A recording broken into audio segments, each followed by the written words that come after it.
What's up, guys? Welcome back to my channel. We are here with another vlog, High Thoughts. So I was sitting there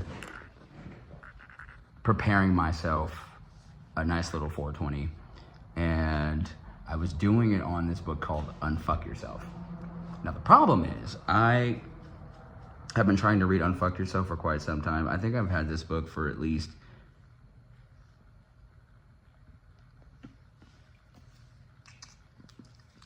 2 or 3 more years or so. So, you know, I've been trying to unfuck myself and read this book. I get to like chapter 4-ish, and then I don't want to say like I said, because I haven't said it yet, because I was getting ready to say, well, like I said, I didn't say it. I said it in a previous video that was really, it wasn't the video. But anyway, moving forward. Wow. Anyway, oh fuck, I lost my train of thought. Problem is, I continue to fuck myself. That's pretty much the problem. I continue to fuck myself when I should be unfucking myself. So I feel like if I can just not fuck myself for long enough to finish Unfuck Yourself, you know, maybe that's a start. But then the thought came through of like, you know, but when I'm fucking myself, it's amazing. Like, it's great. It feels, you're like, oh yes, get it. Fucking fuck myself, get it. But then at the end of it, when everything, as they say, hits the fan, and then you realize that you've been fucked, and you're just like, okay, so I've been fucked rather aggressively. I didn't realize how aggressive I was being with myself, and it turns into a whole thing. But the point was, I really want to finish this book. Like, I really gravitate to it, but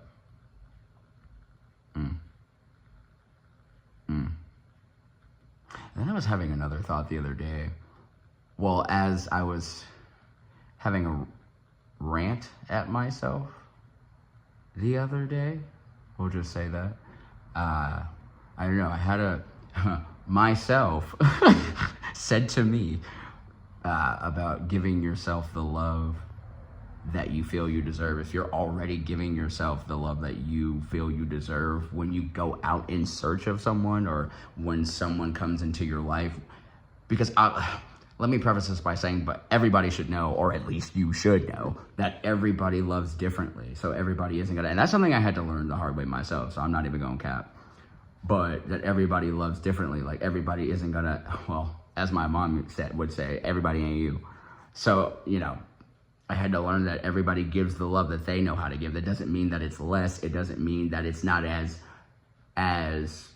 abundant as yours. It doesn't mean that their love isn't at 100% like your love is. It's just they give and show love in a different way. So if you're already giving yourself the love that you feel that you deserve, if you're giving yourself the proper self-love and care, when someone comes into your life and they want to give you love the way that they know how, you'll be able to accept it and receive it, because you don't feel like you're missing anything. You know what I'm saying? Because you don't feel like there are any holes in you. There are no plot holes in you. So you know what I'm saying? So and that shit kind of hit. Like, I had to step back, because I was making tacos at the time, and then I started crying over my tacos. It's a weird situation. We don't got to go into it.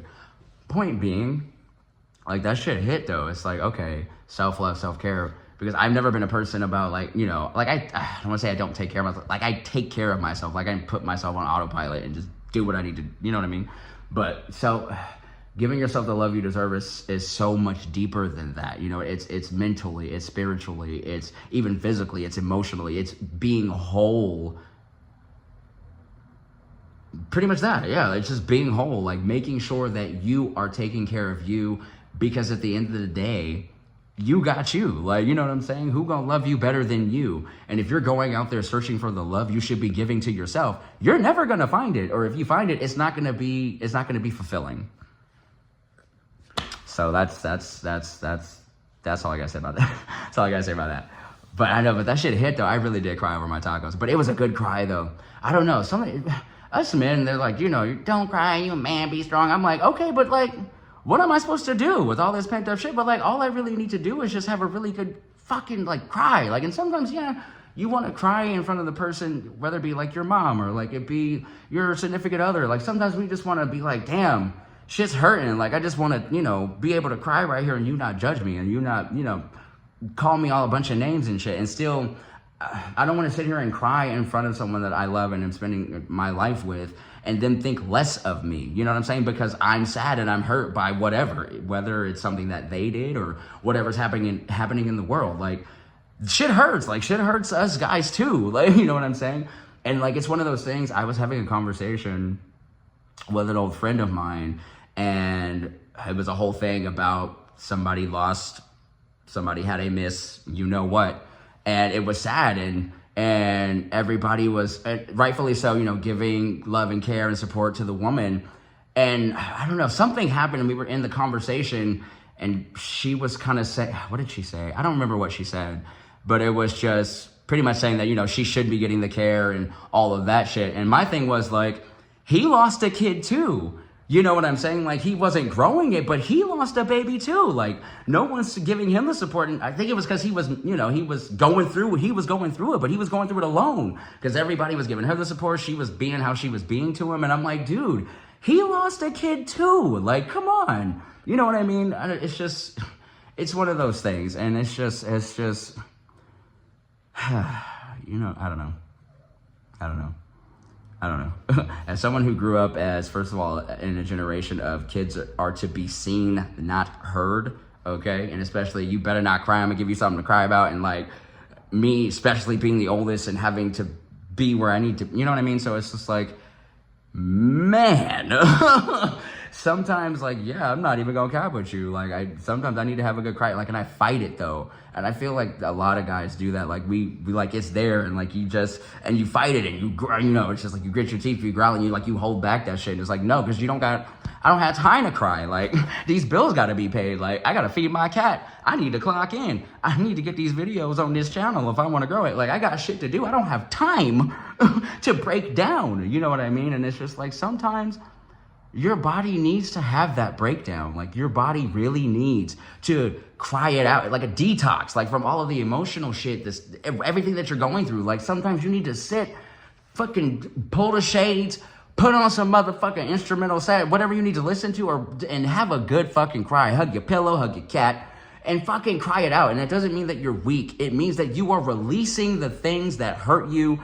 And it is okay. And once you cry it out and release those things, they are no longer with you because you've had a chance to fully let them out, fully cry it out, fully get it out, rather than sometimes like I do. I smoke to make my mind stop. So I'm just like, because my mind's always going, or, you know, video games or working out, or like, you know, people go and hang out with people, or they're constantly with somebody, or they're constantly doing something. So they're not having to sit with their thoughts. And I'm like, as someone who's constantly sitting with his thoughts, like it's nerve-wracking, but you learn a lot about yourself if you can sift through all the bullshit. And I do believe, and I've experienced it, and I do believe that all of your thoughts are not your own.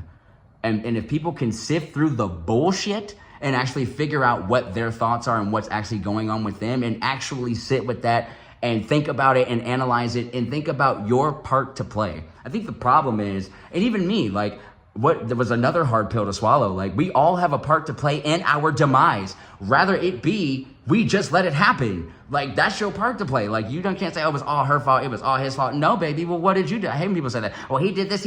I'm like, okay, baby, what did you do? What did you do?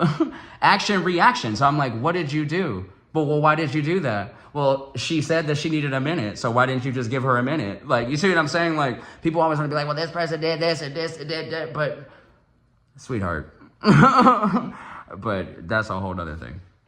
But I'm just saying, back to my original point, I need to unfuck myself, and I just need to get it done. Just need to get it done. But thanks for listening. Thanks for watching. Catch you guys in the next one. Later.